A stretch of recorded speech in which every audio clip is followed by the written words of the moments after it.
Local 3 Sports with Jake Durant. This fall, Pedro Flynn, better known as Pedro, will be one of 6 inducted into the USA Softball of Michigan's Hall of Fame.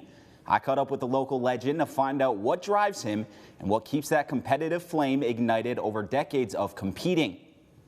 Hurley Field in South Marquette has welcomed countless players over the years. From the dugout to the bleachers and beyond, one player has made Hurley Field his second home for more than 50 years. After Little League, there was no Babe Ruth or no Senior League, so I always came down here with my mother to watch my cousin on Hillcrest Dairy play with Dennis Chanel, that was his name, and they had a real good team, and there was about 30 teams in the Marquette area that were playing at the time, and I came down here and I was a young kid, like 14, 15, and I just got hooked.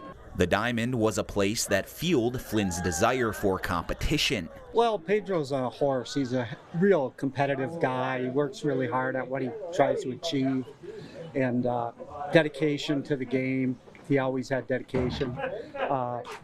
Very, very hard-nosed player. For 51 years, Flynn has dedicated himself to playing.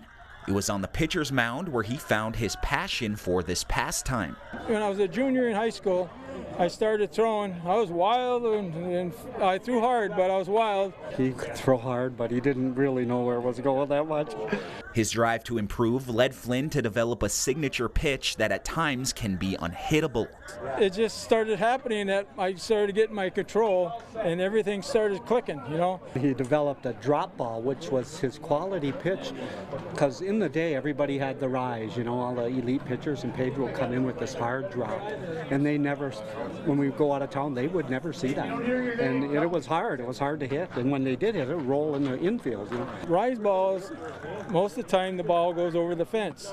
Drop balls, the infielders get 90% of the balls because you never throw it higher than an E and it drops from there. So it's like dropping off the end of the table. So then I started throwing some change-ups and that and there and started mixing stuff, and that's how I got, you know, where I am today. Over 5 decades, Flynn has traveled across the U.S. and Canada building a lifetime of memories, but one stands out the most. But the one that meant the most to me was Rhinelander. My best memory ever of Pedro was when we went to Rhinelander, Wisconsin, and I traveled down there and they put me at first base, and Pedro threw a perfect game against a New Zealand pitcher. And one of our guys, Tim Bullock, hit a 3-run homer, and that was the story of the game. Never got a runner. And I remember the last ball coming to me, and I fielded it. The guy was running by, and I swipe tagged him. And Pedro looks at me like, "You better have got him." And I got him, and they called him out, so it was great.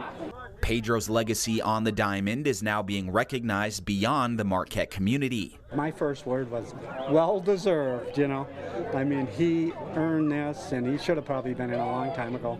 He represents the fast-pitch community very, very well, and in those days there was 20 teams, you know, and he was elite.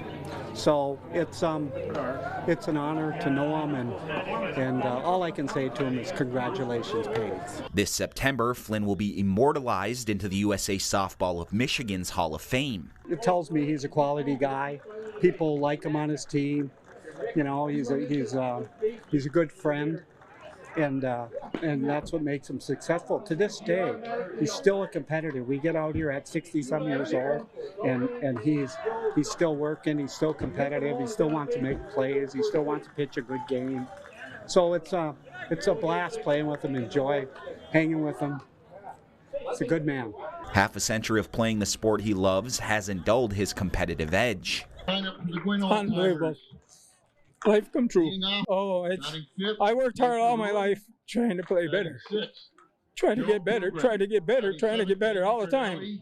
And I bring that up to the young kids this day and age. You know, these young kids don't even want to play catch no more, you know. So it's just dedication that I do it for my teammates, you know.